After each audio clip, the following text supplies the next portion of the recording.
हिते मां सभी अहम खबर शेयर कर रहा हूँ। घोटकी पुलिस ऐं रेंजर्स की गडियल कार्रवाई पंजाब वासी मुगवी मुकाबले बाद बाज़ियाब करण की दावा कई वही है।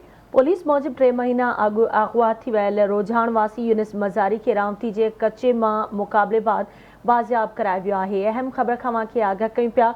घोटकी पुलिस ऐं रेंजर्स गडियल कार्रवाई कई है, जंहिंमें पंजाब वासी मुगवी मुकाबले बाद बाज़ियाब करायो वियो है। पुलिस मूजिब 3 महीना अगु अगवा थी वियल रुझान वासी यूनिस मज़ारी के रावती के कच्चे मां मुकाबले बाद बाज़ियाब करायो वियो है। घोटकी पुलिस ऐं रेंजर्स की गडियल कार्रवाई पंजाब वासी मुगवी मुकाबले बाद बाज़ियाब करण की दावा कई पी वने।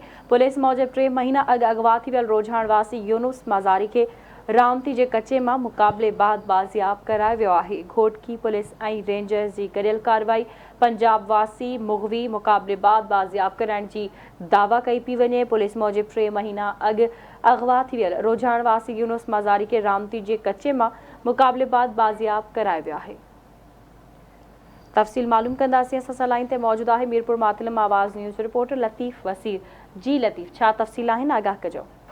जी बिल्कुल, जैसे गडियल कार्रवाई दौरान जो पंजाब के रुझान वासी है यूनुस मज़ारी जेके रोती के कच्चे में बाज़ियाब करण की दावा कई वही है। 3 महीना अग में औरतुनि आवाज़ जी रोती के कच्चे में वारनि वटि कैद हुयो। उन सां गॾोगॾु हिनजी वीडियो भी सोशल मीडिया ते वायरल थी, जेको वारनि वटि जंजीर में बदल हो। अॼु जेको आहे घोटकी पुलिस ऐं रेंजर्स सां गडियल कार्रवाई करे इनके बाज़ियाब करण की दावा कई वही है। उन सां गॾोगॾु ही जेको मुगवी आहे उनके HSP ऑफिस आंदो पियो वञे, जिते मुगवी के वारसनि हवाले कयो वेंदो। जी ठीक है, मुझी मेहरबानी लतीफ़ वसीर अपडेट करण लाइ।